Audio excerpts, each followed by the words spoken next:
Bom dia, Rafael Bizin, estrategista Santander Private Bank, 18 de dezembro. O momento positivo está continuando ainda de forma ininterrupta, né? O Ibovespa subiu mais uma vez e está ficando cada vez mais próximo das máximas históricas que a gente viu lá em janeiro desse ano, né? Então, assim, essa região entre 118 e 120 mil pontos, ela deveria, né, representar uma resistência importante, né? Um ponto psicológico importante.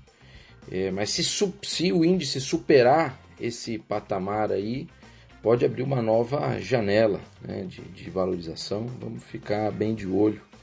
Agora, a nossa pergunta nesse sentido, até para saber se consegue ou não ultrapassar esses patamares, é quanto de otimismo já está embutido, né, nos preços das ações.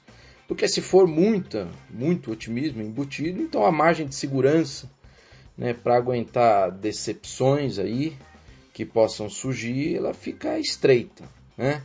E outro fator é se a visão benigna sobre o mundo, ela já não é excessivamente consensual, né? Muito relatório que a gente vê tem uma mesma interpretação sobre o que acontece globalmente, né? Essa visão positiva e tal. E muitas vezes, assim, quando todo mundo está vendo a mesma coisa, o espaço para ganho extraordinário, para ganho adicional, ele se reduz bastante. Mas aí também é relevante a gente ver se os investidores, embora tenham essa visão otimista, consensual com o mundo, se eles estão suficientemente alocados, né, nos ativos que se beneficiariam da materialização desse cenário prospectivo consensual, né? E aí, assim, as nossas análises elas estão mostrando que hoje as carteiras, de uma forma geral, no mundo, elas têm sim mais exposição, né, nesses ativos, então já tiveram bastante compras, mas tem espaço remanescente para incrementos de alocação. Tá? Então, assim, ponderando tudo, a conclusão é que, embora essas condições técnicas aí, elas não sejam mais as melhores possíveis, elas ainda podem dar, sim, algum respaldo para os mercados. E lembrando, como a gente tem afirmado, né, os fundamentos, eles parecem efetivamente bons, né? Mundo afora. E com base em tudo isso, os nossos portfólios eles estão hoje com menos risco do que há algumas semanas, mas ainda assim eles são portfólios que podem ser considerados ofensivos, né? Até porque um grande fator de influência na construção de portfólios são os juros básicos, né? E hoje eles estão extremamente baixos.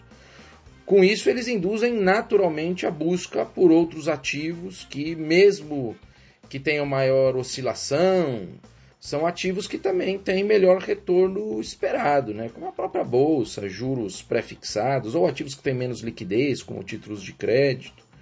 Porque, no fim, você ficar no CDI hoje também é um grande risco, né? Já que o CDI ele é como uma garantia de perda real, né, ou de perda contra a inflação durante um bom tempo. A Selic ela até deve subir no ano que vem, levando o CDI um pouco para cima, mas mesmo assim ela vai rodar em nível suficientemente baixo para não compensar essa inflação, tá?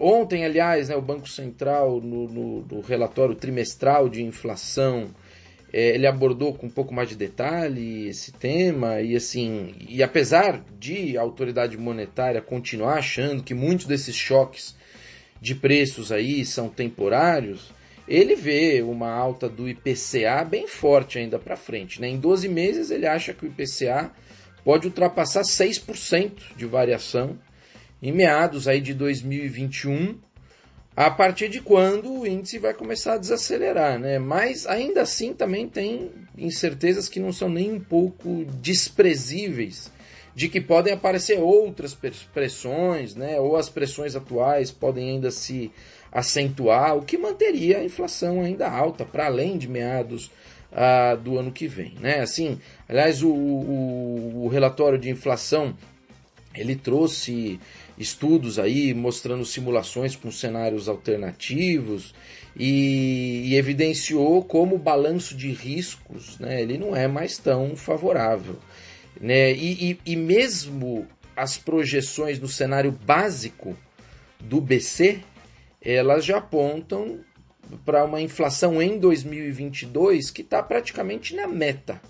Então não tem espaço para acomodar mais choque, né? Qualquer choque adicional ela pode ir além do que é estabelecido como a meta, né? E eu estou falando de 2022 porque também é o seguinte, né? Como as decisões de política monetária, né, aumento, queda de juros, demora muito para afetar a economia, você tem que trabalhar sempre com muita antecedência nas decisões sobre Selic e tudo mais. É por essa razão que 2022, né, se o BC quer influenciar na inflação de 2022, ele já começa a pensar sobre isso e já sabe que tem que agir muito antes até de entrar em 2022.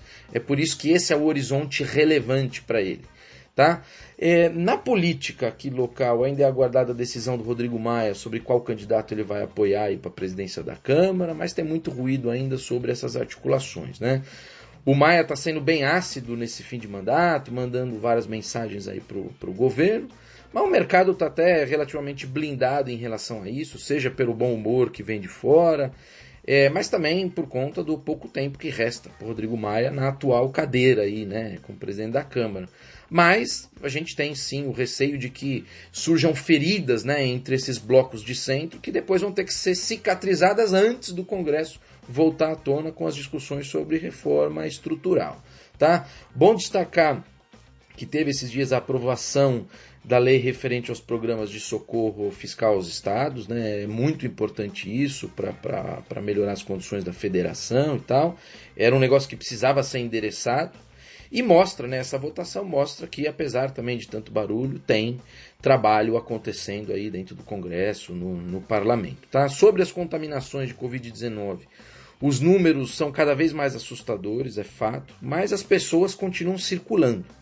Né? Como estão mostrando esses índices aí que procuram mostrar mobilidade, a gente está, né, de uma forma geral, a sociedade está indo para a rua, está saindo de casa, enfim.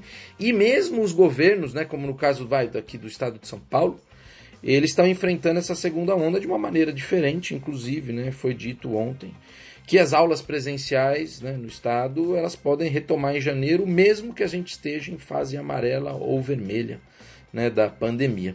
Enquanto isso, o debate e a pressão aí sobre as vacinas, ele segue bastante intenso e pode até acelerar então, né, as autorizações emergenciais da Anvisa, que permitiriam antecipar o início da imunização da população, ou pelo menos de determinados grupos da população, ainda no fim de janeiro.